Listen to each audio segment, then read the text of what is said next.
Shalom kekasih Tuhan. Kita ada oleh karena kasih karunia-Nya, dan oleh karena kasih karunia-Nya kita bisa hidup dan melayani Tuhan dan sesama kita. I am here because of your grace.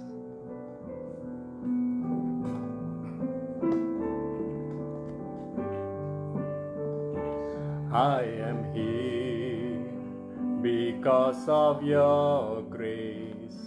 I am here because of your love. Oh Jesus, I am so thankful for your grace abounds to me. Thank you, Jesus. Thank you, Jesus. Jesus, Jesus, thank you, Jesus. It's only by your grace that I could live today. Forever I will praise your name. Mari kita nyanyikan dalam bahasa Indonesia. Ku ada sebab anugerah-Mu. Ku ada karena kasih-Mu, Tuhan Yesus. Ku berterima kasih buat kasih rahmat-Mu. Terima kasih Yesus, Yesus. Terima kasih, hanya anugerah-Mu buat hidupku sekarang. Ku kan memuji-Mu selamanya. Terima kasih Yesus, Yesus. Terima kasih, hanya anugerah-Mu buat hidupku sekarang. Ku kan memuji-Mu selamanya. Ku kan memuji-Mu selamanya. Ku kan memuji-Mu selamanya. Oh, terima kasih Tuhan buat kebaikan-Mu. Sungguh anugerah-Mu sangat berlimpah dalam hidup kami. Kami bersyukur. Haleluya. Oh, Engkau baik, sungguh baik, teramat baik. Kasih setia-Mu tak pernah berubah, dulu, sekarang, sampai selamanya. Kami ada saat ini hanya karena anugerah-Mu, hanya karena kemurahan-Mu. Sungguh Kau baik, sangat baik. Kami bersyukur, kami bersukacita. Terima kasih Tuhan buat segala kemurahan-Mu. Terima kasih Yesus. Haleluya. Oh, haleluya.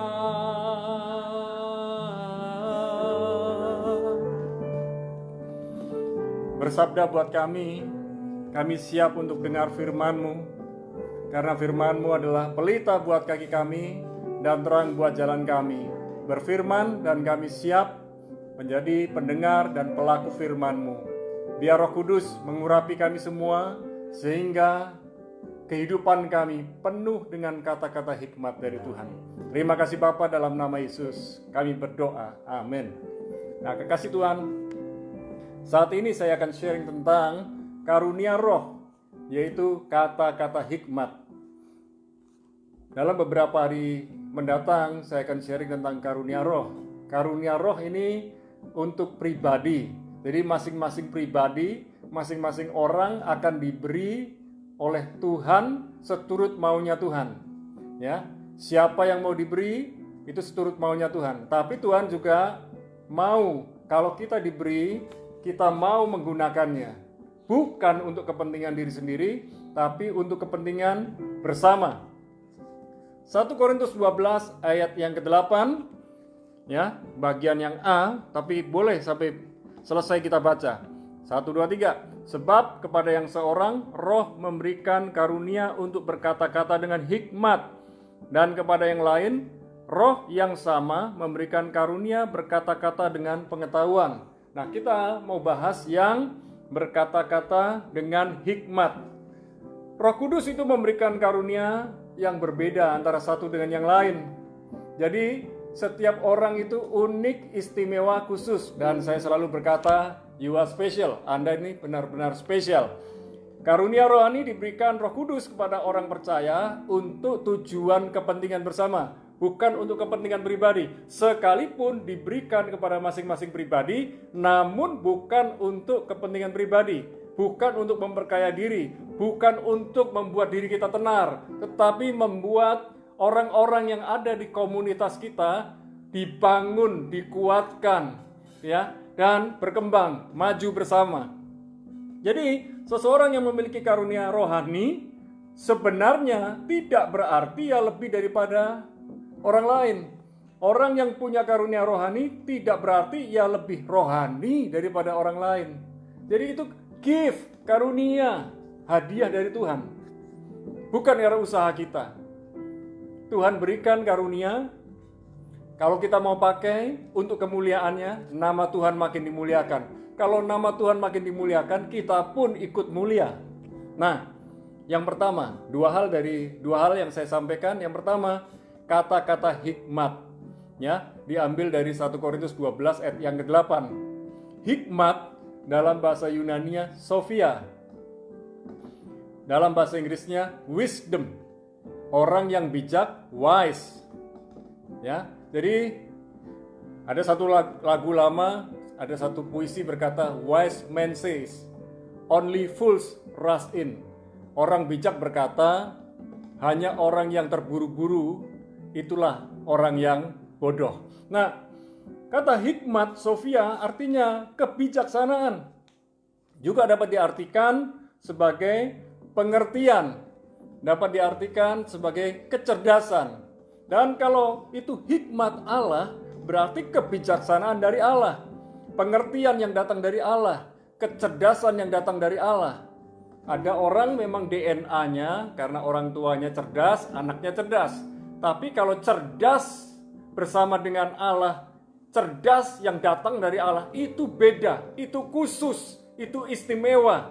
Dan saudara yang dikasih Tuhan, kalau kita pernah dengar yang namanya filosofi, itu artinya cinta hikmat. Ya, cinta hikmat. Dari kata phileo dan sophia. Phileo, cinta. Sophia, hikmat. Makanya disebut filosofi. Dan pecinta hikmat itu yang disebut filsuf. Jadi filsuf itu bukan orang yang pintar begitu, enggak. Kita sebetulnya sama-sama bisa jadi filsuf. Ya, kalau kita ini betul-betul mencintai hikmat, kita bisa disebut sebagai filsuf. Dan yang namanya kata-kata hikmat adalah ucapan yang berhikmat melalui pekerjaan Roh Kudus. Jadi, bagaimana penggunaannya? Ketika Anda tidak bisa menjawab sebuah pertanyaan, Anda benar-benar tidak tahu, tiba-tiba dalam hati saudara ada dorongan berkata suatu kata. Itulah kata-kata hikmat yang datang dari Allah. Contohnya, dalam Kisah 6 ayat yang ke-10, oleh Roh Kudus, Stefanus berkata-kata dengan hikmat Roh Kudus. Ya, saya bacakan Kisah 6 ayat 10.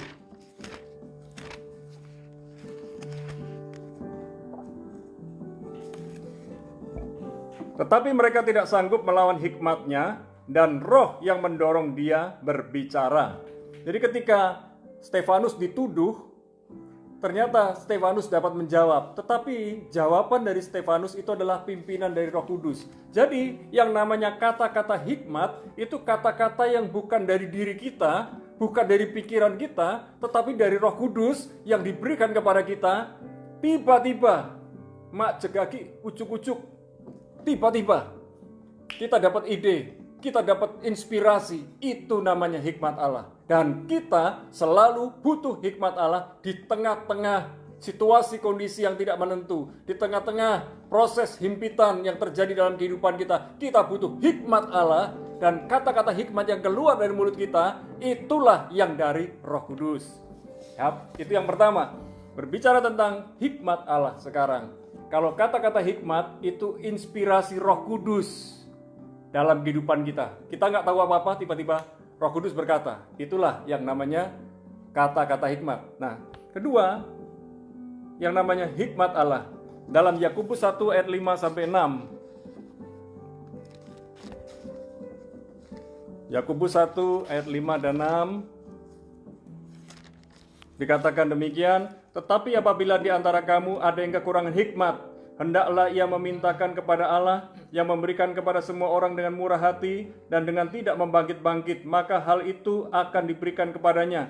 Hendaklah ia memintanya dalam iman dan sama sekali jangan bimbang, sebab orang yang bimbang sama dengan gelombang laut yang diombang-ambingkan kian kemari oleh angin. Jadi kita ini butuh hikmat, minta kepada Tuhan sang sumber hikmat. Ya, kekasih Tuhan, lihat bahwa hikmat adalah hikmat khusus yang berasal dari Allah. Bagaimana mendapatkannya? Hikmat Allah itu diperoleh dari belajar firman, merenungkan firman, serta berjalan di dalam firman, ditambah doa. Dan perhatikan baik-baik, jika kita hari ini tidak pernah baca firman, lalu apakah firman bisa keluar dari mulut kita? Tentu tidak. Nah, bayangkan kekasih Tuhan, jadi kita mesti bergaul dengan sang firman. Siapa sang firman? Yaitu Tuhan itu sendiri. Nah, jadi kita harus belajar firman, merenungkannya, dan berjalan dalam firman, taat kepada firman, setia kepada firman, dan hidup dalam doa. Doa itu bukan sekedar laporan kepada Tuhan, tetapi sharing apa yang ada di dalam hati kita, dan kita juga dengar-dengaran suara Tuhan. Ingat, Tuhan masih bisa berbicara dengan kita audible. Tuhan masih bisa berbicara kepada kita lewat hati kita, lewat kehidupan kita. Dan sebagai contoh, dalam Amsal 1 ayat yang ke-7, takut Tuhan, takut itu awesome, takut, hormat, gentar kepada Tuhan adalah permulaan pengetahuan, knowledge. Pengetahuan, knowledge. Dan orang bodoh menghina hikmat.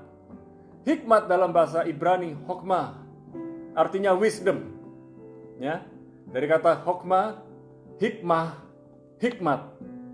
Dan orang bodoh itu menghina hikmat dan didikan. Bicara tentang didikan itu bicara tentang disiplin dan koreksi. Jadi, kalau kita mau hikmat Allah, hiduplah takut, hormat, gentar kepada Tuhan. Kita akan beroleh pengetahuan, kita akan beroleh hikmat, kita akan beroleh didikan yang datang dari Tuhan. Dan percayalah bahwa ketika kita bergaul dengan firman-Nya, berjalan bersama dengan firman-Nya, hidup kita akan berbeda. Amin. Jadi kata-kata hikmat itu inspirasi Roh Kudus yang diberikan kepada kita di situasi-situasi khusus ketika kita tidak tahu apa yang harus kita jawab, tetapi Roh Kudus memberikan inspirasi kepada kita. Jawab ini, maka itu akan terjadi. Saya berdoa kata-kata hikmat Allah yang luar biasa turun atas saudara, dan hikmat Allah yang khusus lewat pergaulan hidup saudara dengan Tuhan nyata, berkuasa, bertakhta dalam hati saudara, sehingga hikmat Allah itu bernaung dalam kehidupan kita dan kita berjalan dalam hikmat Allah. Haleluya. Mari kita berdoa bersama. Hamba berdoa para kekasih Tuhan yang bersama-sama dengan kami beroleh karunia kata-kata hikmat. Terimalah impartasi pengurapan Roh Kudus dari tempat Maha Kudus lewat hamba-Mu kepada para kekasih Tuhan yang sedang bersama dengan kami. Biarlah karunia berkata-kata dengan hikmat ada pada mereka ketika mereka sedang mengalami situasi khusus. Di tengah-tengah kepepet, terjepit, Tuhan berikan hikmat-Mu supaya mereka dapat menjawab, mereka dapat ide untuk melakukan sesuatu. Dan hamba percaya hikmat Allah melampaui segala sesuatu yang ada dalam pikiran kami, dalam hati kami. Hamba berdoa, para kekasih Tuhan punya kerinduan untuk bergaul karib dengan Sang Firman, bergaul karib dengan pribadi Tuhan. Dan kami percaya, di dalam takut, hormat, dan gentar kepada Tuhan, ada pengetahuan, ada hikmat, ada didikan. Disiplinkan kami Tuhan, koreksi kami lewat firman-Mu, lewat orang-orang di sekitar kami, sehingga hidup kami makin berkenan kepada Tuhan. Kami bersyukur, kami berdoa. Sekarang kami berdoa buat para kekasih Tuhan yang sedang sakit, yang sedang kekurangan, yang sedang membutuhkan pekerjaan, membutuhkan penghidupan. Kami percaya Roh Kudus hari ini menjamah kehidupan mereka. Oleh bilur Yesus yang sakit, Tuhan sembuhkan. Yang sedang kekurangan, Tuhan adalah Yehovah Jireh, Tuhan yang menyediakan. Dan bagi yang sedang bergumul masalah pekerjaan, Tuhan membuka pintu yang tertutup. Bahkan Tuhan menunjukkan jalan yang terbaik buat mereka. Kami berdoa, biarlah mereka memiliki iman, pengharapan, dan kasih yang luar biasa kepada Tuhan. Dan kami berdoa, lewat acara ini, biarlah para kekasih Tuhan makin kreatif, makin produktif, inovatif dari rumah. Karena hikmat Allah, karena kata-kata hikmat dari Roh Kudus turun atas mereka. Terima kasih Bapa. Kami berdoa buat Presiden Jokowi sekarang, bersama para stafnya, dan semua jajaran pemerintahan yang bersama dengan dia, aparat sipil negara, BUMN, termasuk aparat militer. Kami berdoa, mereka bekerja sama sampai ke daerah-daerah. Dan kami berdoa, Indonesia bangun, Indonesia bangkit, Indonesia pulih kembali, Indonesia mengalami pembalikan keadaan. Kami berdoa buat para karyawan dan para pengusaha yang sedang bekerja, baik di pabrik, di toko, di apotek, dan di pertambangan, serta tempat-tempat pekerjaan yang lainnya. Kami berdoa mereka penuh semangat, penuh syukur, bisa melayani orang lain. Dan kami berdoa, biarlah ketika mereka melayani orang lain, mereka melayani orang lain seperti melayani Tuhan. Dan kami berdoa, orang yang bekerja, orang yang melayani dengan serius, dengan sungguh-sungguh, Tuhan pasti memberkati, Tuhan pasti menolong, Tuhan pasti membela. Dan hari ini kami berdoa khususnya buat para pengusaha. Ketika mereka punya tagihan-tagihan yang sedang macet, kami berdoa tagihan yang macet itu cair segera dalam nama Yesus. Orang yang berhutang, digerakkan hatinya untuk membayar karena mereka juga sudah diberkati oleh Tuhan. Terima kasih Bapa. Kami berdoa malam ini ketika kami beristirahat. Tuhan tolong kami, Tuhan bela kami. Dijauhkanlah dari malapetaka mara bahaya, dari perampokan, pencurian, kebakaran, dan tindakan kejahatan yang lain. Bahkan ketika hari esok kami bekerja, kami melayani, kami percaya Tuhan pertemukan kami dengan orang yang tepat di saat yang tepat untuk mendatangkan berkat-berkat yang luar biasa yang datang dari Tuhan. Kami percaya orang yang diberkati akan menjadi berkat dan saling memberkati, saling menolong, saling membantu satu dengan yang lain. Terima kasih Bapa. Kami sekarang mengangkat kedua belah tangan kami. Turunlah berkat-Mu di dalam nama Bapa, Putra, dan Roh Kudus. Di dalam nama Yesus sama-sama katakan amin. Minta hikmat dari Tuhan senantiasa. Jangan takut menghadapi tantangan dan goncangan. Tuhan Yesus memberkati.